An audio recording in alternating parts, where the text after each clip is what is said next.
Isang pinagpalang araw sa inyong lahat. Tayo po'y magninilay sa salita ng Diyos, ang pinagmumulan ng awa ng ating buhay, ang salitawa. Mga kapatid, sa ating ebanghelyo ngayon, gumamit ang Panginoon ng isang imahe kung paano ba tayo magbubunga. Ipinahayag ng Panginoon na siya ang ubas at tayo ang kanyang sanga. Ano po ang pinapahayag ng imahe na ito tungkol sa ating pagsunod sa ating Panginoon o discipleship at sa ating pamumunga bilang kanyang mga alagad? Una po mga kapatid, pinapahayag ng Panginoon na tayo'y magbubunga lamang kung tayo ay may ugnayan sa Kanya, kapag tayo ay connected sa Panginoon. Kapag tayo ay malapit sa Panginoon, saka lang tayo magbubunga, na mayroong buhay sa atin kung tayo ay connected sa ubas, sa pinagmumulan ng buhay.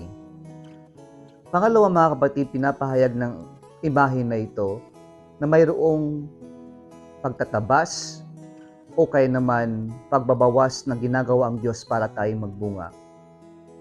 At ito yung mga pagbabawas ng mga hindi maganda sa atin na mayroong tinatanggal ang Diyos sa buhay natin sapagkat ito'y nagiging hadlang sa ating paglago, sa ating pagbunga. Hindi ito madali. Kadalasan ito'y masakit.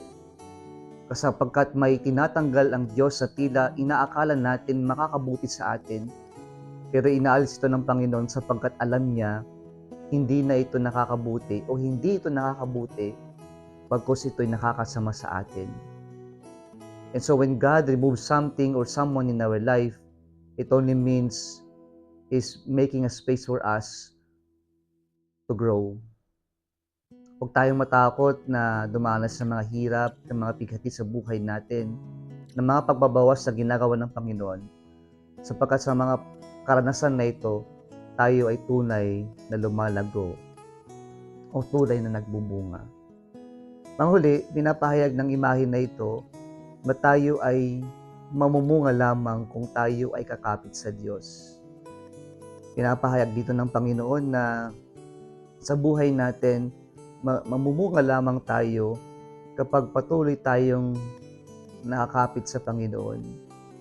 Kaya sana po sa buhay natin, sa kabila ng mga pagbabawas na ginagawa ng Diyos o lahat ng mga pagsubok sa buhay natin, mananatili po tayong nakakapit sa Panginoon at sasabihin natin, kapit lang sapagkat ang kinakapitan natin ay walang iba kundi ang Diyos. Kung nagustuhan mo ang video na ito, huwag kalimutang mag-like, i-share at mag-subscribe sa Salitawa Facebook page and YouTube channel. Muli isang pinagpalang araw sa inyong lahat.